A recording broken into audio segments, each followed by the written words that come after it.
The most dangerous mistake anyone ever made was believing they had taken the wrong woman. My name is Damian Carter, and for most of my life, I believed every threat could be anticipated long before it reached me.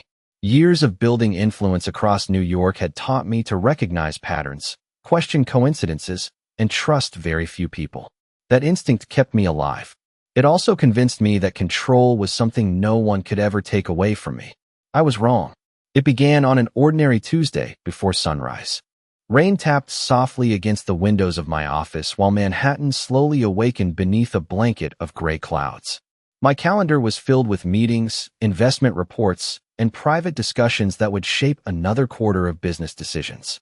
Nothing seemed unusual until my chief of security quietly entered the room, carrying a tablet and an expression I had learned never to ignore. He placed the screen in front of me without saying a word. A small bakery in Brooklyn appeared on the display beside several security photographs, taken only minutes apart. At first glance, nothing looked important. Customers entered. Delivery trucks arrived. Employees prepared fresh bread before dawn. Then one photograph stopped me. A young woman with flour dusted across the sleeve of her blue apron stepped outside, carrying 2 paper bags filled with warm pastries. She smiled at an elderly customer waiting near the entrance before helping him carry his order to the sidewalk. "Who is she?" I asked. "Her name is Clara Bennett," my security chief answered. "She owns the bakery. We believe someone was watching the building because they expected one of your financial couriers to arrive there." I frowned. The courier had changed routes that morning without informing anyone outside my inner circle. "What happened?" I asked. He remained silent for several seconds before answering. The people waiting outside took Clara instead. The room suddenly felt colder. I looked back at the screen, unable to understand how someone completely unrelated to my world had become part of it. Clara Bennett had never attended one of my meetings. She had never worked for my companies. She had never even crossed my path. She baked bread before sunrise, remembered the names of her customers, and quietly built a small life that should never have intersected with mine. Yet because someone had made the wrong assumption, everything had changed. I left the office immediately. Rain covered the streets as our motorcade crossed the Brooklyn Bridge, the skyline fading behind sheets of mist, while my thoughts grew heavier with every passing mile. By the time we reached the neighborhood, police had already secured the area. Neighbors stood beneath umbrellas speaking in anxious whispers.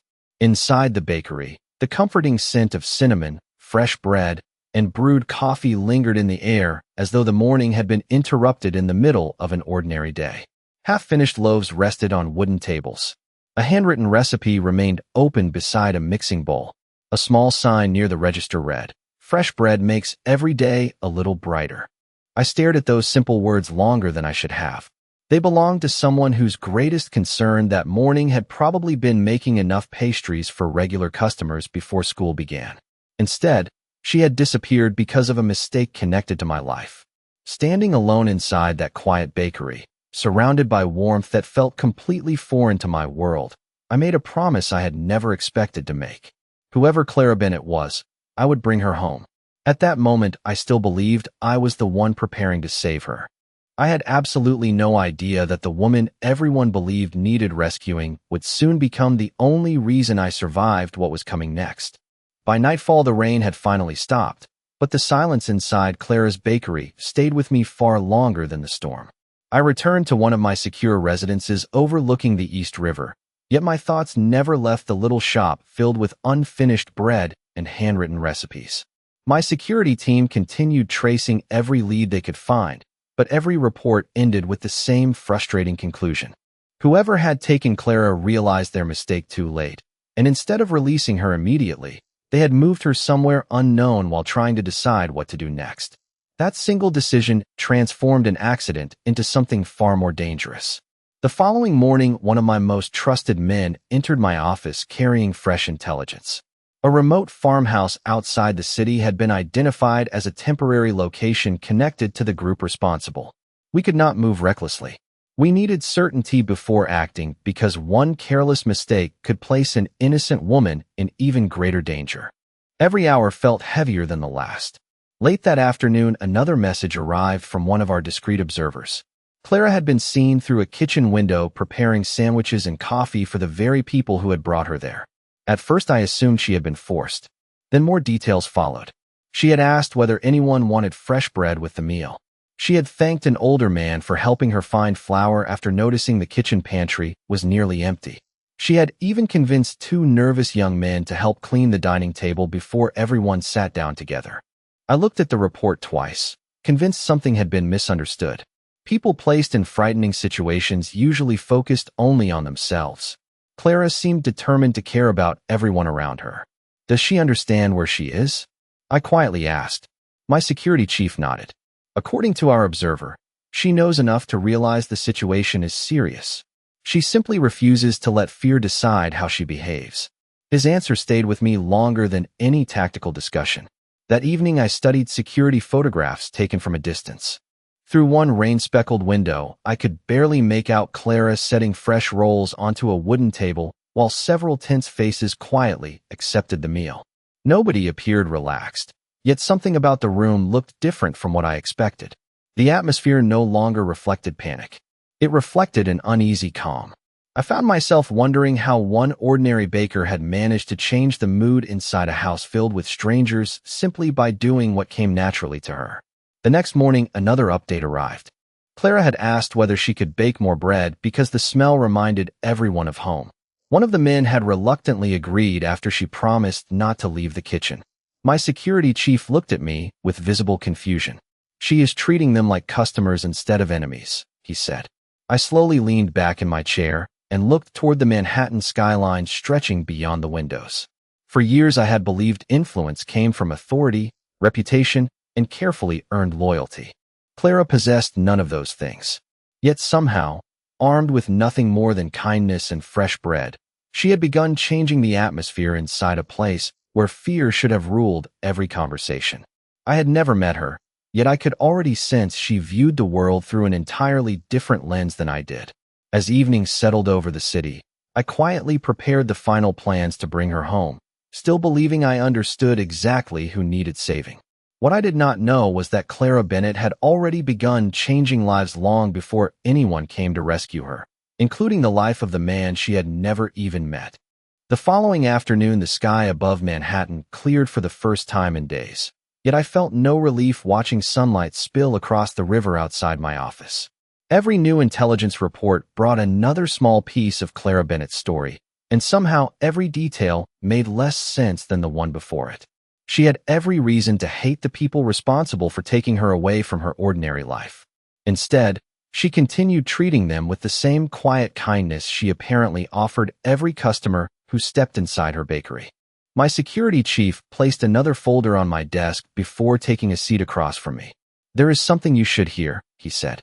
He opened a small audio recorder recovered by one of our observers positioned near the farmhouse. The recording was faint beneath the sound of birds and the wind moving through nearby trees, but Clara's voice was unmistakable. Calm, gentle, completely unshaken. She was encouraging one of the younger men to call his mother because she would probably be worried if she had not heard from him. Another voice answered that it had been months since they had spoken. Clara simply replied that it was never too late to begin again. The recording ended only seconds later, but the silence that followed lingered much longer. I stared at the recorder without saying anything. "She talks to everyone like that," my security chief explained. "Nobody can understand why. Neither could I. Years inside my world had taught me that trust was earned slowly and suspicion arrived immediately. Clara seemed to live by an entirely different set of rules." Later that evening, another update reached us. One of the older men staying at the farmhouse had developed a high fever. Clara spent hours preparing soup from whatever ingredients she could find and remained nearby until he finally rested comfortably. According to our observer, she never asked for anything in return. She never tried to bargain for her freedom. She simply believed helping another person was the right thing to do. I found myself walking toward the windows overlooking the city, watching thousands of office lights appear as dusk settled across Manhattan. "She knows they made a mistake," I said quietly. "Yes," my security chief answered. "Then why does she keep helping them?" He hesitated before speaking. "Perhaps because helping people is simply who she is." His answer should not have unsettled me as much as it did. I had spent decades building influence through careful decisions, unwavering discipline, and absolute loyalty from those around me. Clara possessed none of those advantages. Yet without money, authority, or reputation, she had already begun changing the hearts of complete strangers. The following morning, we finally established secure communication with one of the frightened young men inside the farmhouse. He admitted they had taken the wrong woman. He also confessed something none of us expected. She keeps telling us that every person gets another chance to choose who they become, he said quietly through the encrypted line. Nobody has ever said something like that to me before. After the call ended, I remained seated in complete silence. For the first time since Clara disappeared, I stopped thinking about her only as someone waiting to be rescued. I began wondering what kind of extraordinary person could walk into fear without allowing fear to change who she was. As plans moved forward to bring her safely home, I realized I was no longer driven only by responsibility.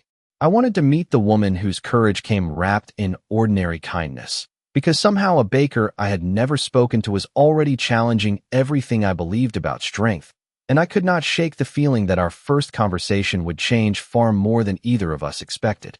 Sometimes the smallest whisper carries the greatest warning.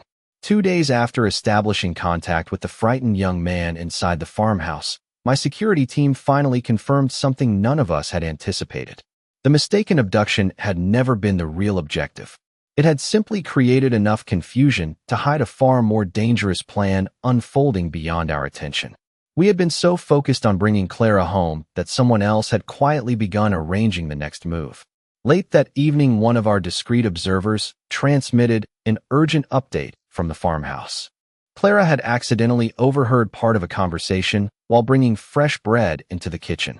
She immediately stepped back before anyone noticed she was nearby, but not before hearing several unfamiliar names, including mine. According to our observer, the conversation had nothing to do with holding her any longer. They were discussing my upcoming appearance at a private financial conference scheduled for the following week. Someone expected me to arrive exactly on time. Someone was already waiting. Clara said nothing after hearing those words. She simply returned to the kitchen and continued preparing dinner exactly as though nothing had happened. The report described her expression as calm, but there was one detail that caught my attention more than anything else. She stopped humming while she worked. Until that moment, she had quietly hummed old songs almost every afternoon while kneading bread. The silence told our observer she had realized something important. The following morning, another message arrived.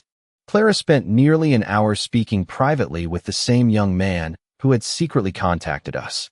She never asked him to help her escape. She never begged him to deliver her home. Instead, she asked whether he still believed people deserved another chance after making terrible mistakes. He admitted that he wanted to believe it, but did not know how. Clara smiled gently and told him that the first step toward becoming someone better was choosing to protect another person instead of protecting fear. Those simple words stayed with him long after the conversation ended. By late afternoon, he quietly passed another message through our secure channel. She heard something important, he whispered. She believes Mr. Carter should not attend the conference. She cannot explain everything because people are watching, but she asked me to make sure he knows that his normal schedule is no longer safe. I read the message several times before looking toward the Manhattan skyline beyond my office windows. Clara had never met me. She owed me absolutely nothing. Yet instead of thinking only about her own situation, she was trying to protect a stranger whose world had unintentionally collided with hers. My security chief immediately recommended canceling every public appearance until we understood the situation completely. I agreed without hesitation. Something about Clara's instincts convinced me this warning deserved absolute trust. As evening settled across the city, I found myself wondering what kind of person risked her own safety simply to protect someone she had never spoken to. Every report continued describing the same quiet courage, the same steady kindness, and the same refusal to let fear become the loudest voice in the room. Standing alone beneath the soft lights of my office, I finally realized that bringing Clara Bennett home was no longer simply a responsibility born from guilt. It had become deeply personal because somewhere inside an unfamiliar farmhouse, an ordinary baker had chosen to place another person's life above her own comfort. And I could not ignore the growing certainty that her quiet decision was about to change the course of both our lives forever. The choices that change a life are rarely the loud ones. They are usually the quiet decisions no one notices until everything is over. Clara's warning reached me less than 24 hours before the financial conference I had attended every year without interruption. My advisors immediately recommended canceling the event entirely, but something about the information felt incomplete. Clara had not simply told us to stay away. She had trusted a frightened young man to deliver a message at tremendous personal risk, and every instinct I possessed told me there was more she wanted me to understand. We quietly changed every detail of my schedule without announcing a single adjustment. The conference organizers believed I would arrive at 10 o'clock exactly as planned.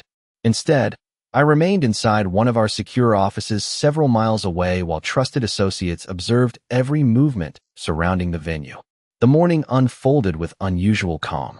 Sunlight reflected across the glass towers of Midtown while hundreds of executives entered the convention center carrying briefcases and coffee cups, completely unaware that invisible currents were shifting beneath the ordinary rhythm of the city. My security chief watched several live camera feeds before quietly placing another report in front of me.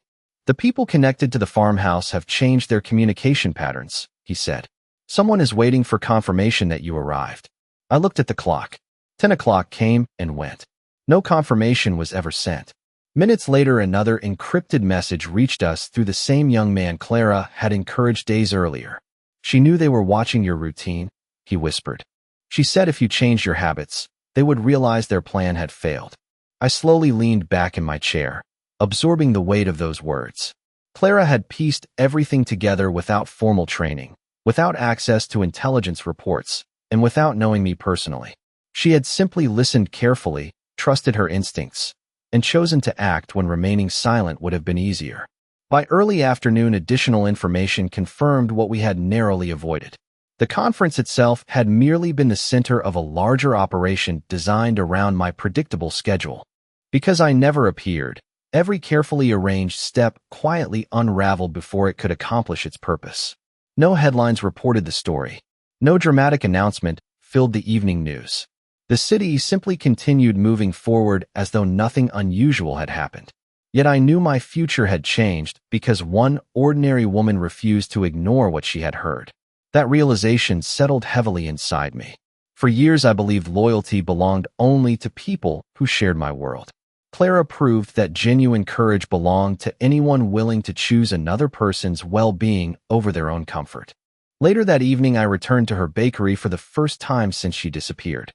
The lights remained off, but the scent of fresh bread still lingered faintly inside the quiet building.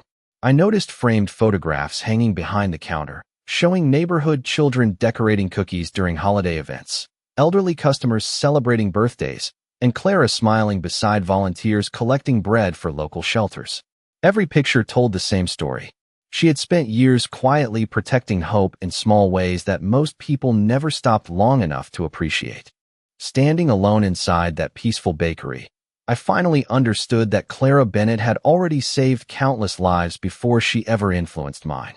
The only difference now was that her latest quiet decision had reached someone powerful enough to recognize exactly how extraordinary she truly was. And from that moment forward, I made myself one silent promise. I would not stop until I brought her safely home, not because I owed her a debt, but because the world needed people like Clara far more than it needed men like me. The greatest debts are never measured in money. They are measured in the lives we would have lost if one ordinary person had not chosen extraordinary courage. The morning after Clara's warning quietly unraveled the carefully prepared plan against me. Every resource under my command shifted toward one objective. Bringing her home was no longer simply a matter of responsibility. It had become a promise I intended to keep. Dawn painted the Manhattan skyline in pale shades of gold as my security team gathered around a digital map displaying the remote farmhouse and every surrounding road. Weeks of patient observation had finally revealed a safe opportunity. The people holding Clara had grown careless. They believed the larger operation remained hidden. They had no reason to suspect that one gentle conversation inside a farmhouse kitchen had already changed everything. We moved before sunrise while the countryside still rested beneath a blanket of morning fog. Every step had been planned to avoid unnecessary confrontation and to protect everyone inside the property, especially the woman who had unknowingly become the center of this story. I remained inside the command vehicle a short distance away, watching live camera feeds while listening to calm updates from my security chief. Minutes felt longer than entire days. Then the message finally came through the radio. "We have Clara. She is safe." I closed my eyes for a brief moment before quietly thanking everyone involved. Relief arrived so suddenly that I almost forgot how tightly I had been carrying the weight of those past several days. A few minutes later, the vehicle door opened, and for the first time I saw Clara Bennett standing only a few feet away. She looked tired but remarkably composed. A light sweater rested over her blue apron, still dusted with faint traces of flour that somehow survived everything she had endured. She looked around with quiet curiosity before our eyes finally met. "Mr. Carter?" she asked gently. I nodded. "I am Damien." She smiled with the same warmth described in every report I had received. "I am glad you are safe," she said. Those were the very first words she chose after everything that had happened. Not a complaint, not an accusation, not even a question about herself. She asked about me. For several seconds I found myself unable to answer. Finally, I managed a quiet reply. "I should be asking whether you are all right." She gave a small, reassuring smile. "I will be. Some people simply made very poor decisions. I hope they choose better ones someday." Her answer left me completely speechless. During the drive back to New York, she spent most of the journey looking through the window as rolling fields slowly gave way to familiar highways and eventually the distant outline of the city skyline. She thanked every member of my security team individually before accepting a cup of hot tea from one of the medical staff. Even after everything she had experienced, she continued noticing the people around her before thinking about herself. As we crossed the Brooklyn Bridge just before sunset, the city reflected across the East River in shimmering ribbons of light. Clara quietly smiled when the familiar neighborhood surrounding her bakery finally appeared in the distance. "It smells different here," she whispered. I looked at her curiously. "Different how?" She breathed in softly before answering. "Like home is waiting." In that simple moment, I realized something no intelligence report could ever have taught me. Clara had not only saved my life by trusting her instincts and choosing courage when fear would have been easier, she had quietly reminded me that the strongest people are not always the ones who command the room. Sometimes they are the ones who carry hope into places where hope should never have survived. And standing beside her as the evening lights welcomed us home, I understood that the woman I believed I had rescued had already transformed my life long before we ever met. The safest place in New York should have been my world. Instead, it was Clara who taught me that safety had very little to do with walls, cameras, or the number of people standing watch. During the weeks after she returned home, I quietly arranged additional security around her bakery without ever making it feel like a prison. A familiar sedan waited nearby each morning. Two discreet professionals blended naturally with the neighborhood. Delivery schedules were adjusted to keep her routine comfortable instead of restricted. I wanted her to feel protected, not watched. Clara noticed almost immediately. One crisp spring morning, I arrived before sunrise and found her placing warm loaves of sourdough into the front display while soft jazz played through an old radio near the kitchen. The comforting scent of butter, cinnamon, and fresh bread filled the bakery long before the first customer arrived. She looked up, smiled warmly, and handed me a paper bag before I could say a single word. "You should never begin a morning without breakfast," she said gently. I accepted the still warm pastry and laughed quietly. "You always seem to know what people need before they ask." She tilted her head with an amused smile. "Sometimes people simply look tired." I glanced toward the window where one of my security officers stood across the street pretending to read the morning newspaper. Clara followed my eyes before looking back at me. "You have surrounded the bakery with kind people," she observed. "I hope they get to enjoy the muffins too." Her response surprised me. Most people would have questioned the extra protection. Clara thought about the people providing it instead. As the bakery slowly filled with regular customers, I stepped aside and watched her greet every person by name. She remembered birthdays, favorite pastries, children's school events, and elderly neighbors who preferred softer bread because of sensitive teeth. The entire neighborhood felt less like a business and more like an extended family gathering every morning. Later that afternoon, we walked together through Brooklyn after the lunch crowd disappeared. Cherry blossoms drifted gently across the sidewalks while children laughed inside a nearby park. For the first time since we met, there were no urgent reports waiting for me, No security briefings demanding immediate attention, and no hidden threats occupying every thought. There was only silence shared between two people learning how to trust one another. "Damien," Clara asked softly, "do you ever stop expecting the worst?" I thought carefully before answering. I used to believe expecting the worst was the only reason I survived. She nodded thoughtfully. "And now?" I looked toward families enjoying the warm afternoon sunshine before smiling faintly. "Now I think expecting kindness might require even more courage." She smiled without saying another word. That evening I gathered my closest advisors inside the Carter headquarters. They expected another strategic discussion about expanding security measures. Instead, I gave them a different instruction.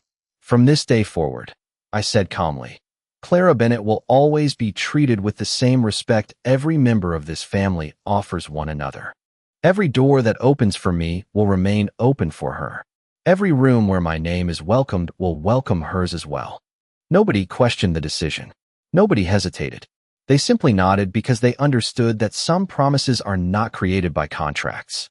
They are created by gratitude. As I left the meeting and looked across the glowing Manhattan skyline, I realized I was no longer protecting Clara because she had once saved my life. I was protecting the extraordinary future she had quietly inspired inside me. And for the first time in many years, that future felt brighter than anything I had ever planned on my own. Home is not always the place where you are born. Sometimes it is the place where another person quietly reminds you who you were always meant to become.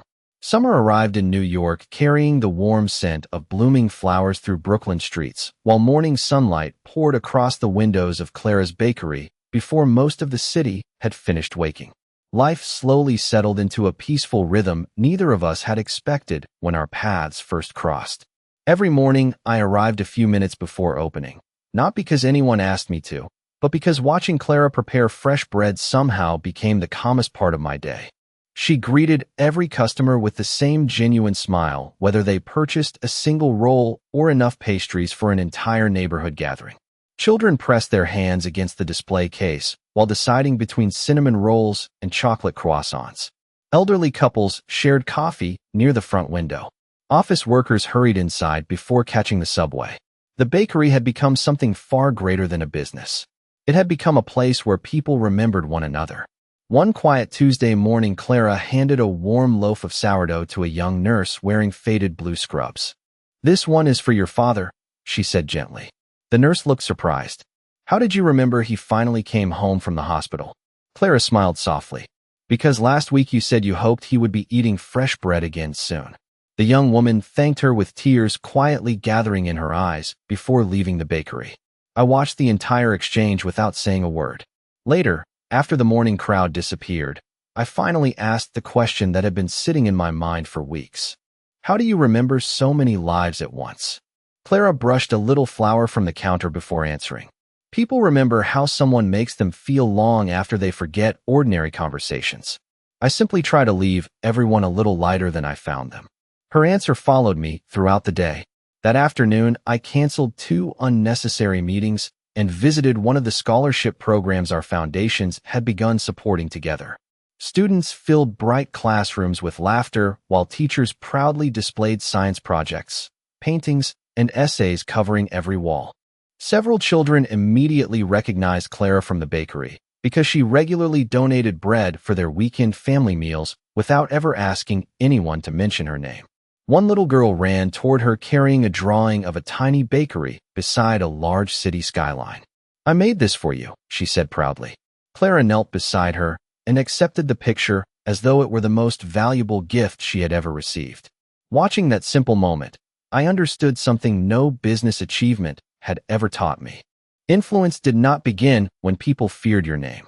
It began when they smiled because they knew you cared. As evenings settled across the city, Clara and I stood outside the bakery watching the last golden rays of sunlight reflect across the quiet street. Neighbors waved as they passed. Someone thanked Clara for remembering a birthday cake.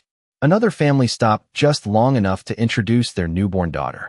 The entire neighborhood felt connected by invisible threads of kindness she had patiently woven long before I entered her life. Looking around at the peaceful scene before me, I realized the greatest victory I had ever witnessed had never appeared in a boardroom or beside a balance sheet. It lived inside a small bakery where fresh bread greeted strangers every morning and where one extraordinary woman quietly reminded an entire community that hope could be shared one simple act of kindness at a time. I smiled to myself as we locked the front door together because for the first time in many years I understood exactly where I belonged, and it smelled like fresh bread waiting to welcome tomorrow. It has been 3 years since an ordinary morning changed the direction of my life forever. The city still wakes before sunrise, ferries still cross the Hudson River, and Manhattan still shines with the same restless ambition that once convinced me everything important could be measured by influence and control. Yet every morning I choose to begin somewhere entirely different. I begin inside a small bakery where the first light of dawn slips through the windows, where fresh bread rises quietly in warm ovens, and where the woman who unknowingly saved my life reminds me every single day that greatness is often hidden inside the simplest routines. Clara still wears the same blue apron dusted with flour. She still greets every customer by name whenever she can. Children still rush through the front door after school hoping she has saved their favorite cookies. Elderly neighbors still linger over coffee because they know someone will always ask how they are doing. Very little about the bakery has changed. The greatest difference is the man standing beside the front counter every morning. Years ago, I believed respect came from people lowering their voices when I entered a room. Today, I understand that real respect is earned when people feel comfortable enough to smile because you arrived. A few weeks ago, the city honored Clara with an award recognizing years of quiet community service. The ceremony took place inside the same neighborhood where her bakery had become a second home for so many families. Local teachers spoke about the children she encouraged. Nurses thanked her for delivering bread to hospital staff before sunrise. Parents described how she quietly provided meals during difficult seasons without ever asking for recognition. When Clara stepped onto the stage, she accepted the award with the same humility I had admired from the very beginning. She thanked everyone else before saying only one thing about herself. Kindness grows best when it is shared. The applause that followed seemed to last forever. Later that evening, we returned to the bakery after everyone else had gone home. Warm light filled the empty shop while the comforting scent of fresh bread lingered in the air exactly as it had the first day I walked through those doors searching for someone I believed needed my help. Clara placed 2 cups of coffee on the small wooden table near the window before sitting across from me. She smiled and asked the same simple question she had asked countless times over the years. "What are you thinking about?" I looked around the quiet bakery before answering honestly. "I am thinking about how close I came to living the rest of my life without ever knowing you." She reached across the table and gently held my hand. "Life has a strange way of bringing people together," she whispered. I nodded slowly because there was nothing else to add. The greatest miracle in my life had never arrived through power, wealth, or carefully planned decisions. It arrived because one compassionate baker refused to let fear become stronger than kindness. Looking back now, people often tell the story by saying Clara saved my life. They are only partly correct. She did save my life on the day she chose courage over silence, but that was not her greatest gift. Her greatest gift was giving me back the part of myself I had quietly lost long before we ever met. If there is one truth worth carrying into tomorrow, it is this. A single act of compassion may seem small in the moment, but its echoes can travel farther than fear ever will. And sometimes the person who changes the world forever is simply the one who never stopped choosing kindness when everyone else believed kindness could not possibly matter.